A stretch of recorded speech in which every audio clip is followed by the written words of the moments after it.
ಕೇಂದ್ರ ಸಚಿವ ಹಾಗೆ ಜೆಡಿಎಸ್ ನಾಯಕ ಎಚ್.ಡಿ. ಕುಮಾರಸ್ವಾಮಿ ಅವರನ್ನು ದೆಹಲಿಯಲ್ಲಿ ಭೇಟಿ ಮಾಡಿರುವ ಬಿಜೆಪಿಯ ಮಾಜಿ ಸಂಸದ ಪ್ರತಾಪ್ ಸಿಂಹ ಅವರು ತಾನು ಭೇಟಿಯಾಗಿರೋದರ ಕುರಿತು ಹಾಗೆ ಇದೇ ಸಂದರ್ಭದಲ್ಲಿ ಕೆಲವೊಂದು ಮಹತ್ವದ ವಿಷಯಗಳನ್ನು ಹಂಚಿಕೊಂಡಿರುವ ಕುರಿತು ಹೇಳಿದ್ದಾರೆ.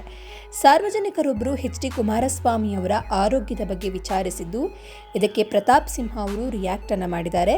ಈ ನಡುವೆ ಹಾಸನ ಟಿಕೆಟ್ ಬಗ್ಗೆಯೂ ಚರ್ಚೆ ನಡೆದಿದೆ. ಇದರ ಸಂಪೂರ್ಣ ವಿವರ ಇಲ್ಲಿದೆ. ಕೇಂದ್ರ ಸಚಿವರಾದ ಎಚ್.ಡಿ. ಕುಮಾರಸ್ವಾಮಿ ಅವರು ದೆಹಲಿಯಲ್ಲಿರುವ ಅವರ ನಿವಾಸದಲ್ಲಿ ಭೇಟಿಯಾಗಿದ್ವಿ. ಕುಮಾರಣ್ಣ ಚಟುವಟಿಕೆಯಿಂದ ಇರುವಂಥದ್ದು ದೊಡ್ಡ ಧೈರ್ಯ ಮತ್ತು ಬಲವಿದ್ದಂತೆ ಅಂತ ಹೇಳಿ ಮಾಜಿ ಸಂಸದ ಪ್ರತಾಪ್ ಸಿಂಹ ಅವರು ಸೋಷಿಯಲ್ ಮೀಡಿಯಾ ಎಕ್ಸ್ನಲ್ಲಿ ಬರೆದುಕೊಂಡಿದ್ದಾರೆ. ಈ ಫೋಟೋವನ್ನು ನೋಡಿರುವ ಎಚ್.ಡಿ. ಕುಮಾರಸ್ವಾಮಿ ಅವರ ಹಲವು ಅಭಿಮಾನಿಗಳು ಯಾಕೋ ಕುಮಾರಣ್ಣನ ಆರೋಗ್ಯದಲ್ಲಿ ಏರುಪೇರಾದಂತೆ ಕಾಣಿಸ್ತಾ ಇದೆ ಅಂತ ಹೇಳಿ ಆತಂಕ ವ್ಯಕ್ತಪಡಿಸಿದ್ದಾರೆ. ಇದಕ್ಕೆ ರಿಯಾಕ್ಟ್ ಮಾಡಿರುವ ಪ್ರತಾಪ್ ಸಿಂಹ ಅವರು ಎಚ್.ಡಿ. ಕುಮಾರಸ್ವಾಮಿ ಅವರು ಆರಾಮಾಗಿದ್ದಾರೆ, ಡೋಂಟ್ ವರಿ ಅಂತ ಹೇಳಿದ್ದಾರೆ.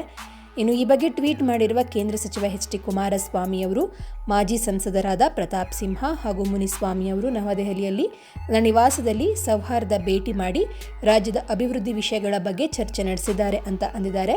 ಇನ್ನು ಹಾಸನ ಟಿಕೆಟ್ ಬಿಜೆಪಿ ರಾಜ್ಯಾಧ್ಯಕ್ಷ ಚರ್ಚೆ. ಇನ್ನು ಪ್ರತಾಪ್ ಸಿಂಹ ಅವರು ಸೋಷಿಯಲ್ ಮೀಡಿಯಾದಲ್ಲಿ ಎಚ್.ಡಿ. ಕುಮಾರಸ್ವಾಮಿ ಅವರ ಫೋಟೋವನ್ನು ಹಂಚಿಕೊಂಡ ಕೂಡಲೇ ತುಂಬಾ ಜನರು ಕುಮಾರಸ್ವಾಮಿ ಅವರ ಆರೋಗ್ಯ ಕಾಳಜಿಯನ್ನು ವಹಿಸಿದ್ದಾರೆ. ಅಂದರೆ ಅವರ ಆರೋಗ್ಯ ಹೇಗಿದೆ ಅಂತ ಹೇಳಿ ಕೇಳಿದ್ದಾರೆ. ಇನ್ನು ಹಲವರು ಏನಿದು ಹೊಸ ಬೆಳವಣಿಗೆ, ಯಾವ ರಾಜಕೀಯ ತಿರುವನ್ನ ಈ ಬೆಳವಣಿಗೆ ಪಡೆದುಕೊಳ್ಳುತ್ತೆ ಅನ್ನುವಂತಹ ಕುತೂಹಲದಲ್ಲಿದ್ದಾರೆ. ಮುಖ್ಯವಾಗಿ ಹಲವಾರು ಜನ ಇದು ಮುಂದಿನ ದಿನಗಳಲ್ಲಿ ಹಾಸನ ಟಿಕೆಟ್ಗಾಗಿ ನಡೆದಿರುವಂತಹ ಭೇಟಿ ಆಗಿರಬಹುದು ಅಂತ ಅಂದಾಜಿಸಿದ್ದಾರೆ. ಹಾಸನದಲ್ಲಿ ಜೆಡಿಎಸ್ ಪಕ್ಷಕ್ಕೆ ಭಾರಿ ಹಿನ್ನಡೆ ಉಂಟಾಗಿದೆ. ಇಲ್ಲಿ ಕಾಂಗ್ರೆಸ್ ಚಿಗುರ್ತಾ ಇದ್ದು ಮುಂದಿನ ದಿನಗಳಲ್ಲಿ ಈ ಕ್ಷೇತ್ರವನ್ನು ಉಳಿಸಿಕೊಳ್ಳುವಂಥದ್ದು ಜೆಡಿಎಸ್ಗೂ ಸವಾಲಿನದ್ದಾಗಿದೆ ಅಂತ ಹೇಳಲಾಗ್ತಾ ಇದೆ. ಮತ್ತೊಂದು ಕಡೆ ಬಿಜೆಪಿ ರಾಜ್ಯಾಧ್ಯಕ್ಷರ ಚರ್ಚೆ ನಡೆದಿರುವಂತಹ ಸಾಧ್ಯತೆ ಇದೆ ಅಂತಲೂ ಹೇಳಲಾಗ್ತಾ ಇದೆ. ರಾಜ್ಯದಲ್ಲಿ ಯುವ ನಾಯಕರಿಗೆ ಬಿಜೆಪಿ ರಾಜ್ಯಾಧ್ಯಕ್ಷ ಸ್ಥಾನ ಸಿಗಬೇಕು ಅಂತ ಹೇಳಿ ಪ್ರತಾಪ್ ಸಿಂಹ ಅವರ ಅಭಿಮಾನಿಗಳು ಒತ್ತಾಯಿಸಿದ್ದಾರೆ. ತುಂಬಾ ಜನರು ಕುಮಾರಸ್ವಾಮಿ ಹಾಗೂ ಪ್ರತಾಪ್ ಸಿಂಹ ಅವರ ಆತ್ಮೀಯತೆ ನೋಡಿ ಪ್ರತಾಪ್ ಸಿಂಹ ಅವರು ಅಧಿಕಾರದಲ್ಲಿ ಇರಬೇಕಿತ್ತು ಅಂತ ಹೇಳಿ ಕಮೆಂಟ್ ಕೂಡ ಮಾಡಿದ್ದಾರೆ. ಸ್ನೇಹಿತರೆ, ರಾಜಕೀಯದಲ್ಲಿ ಇಂತಹ ಭೇಟಿಗಳು ಚರ್ಚೆಗಳು ಸಾಮಾನ್ಯ.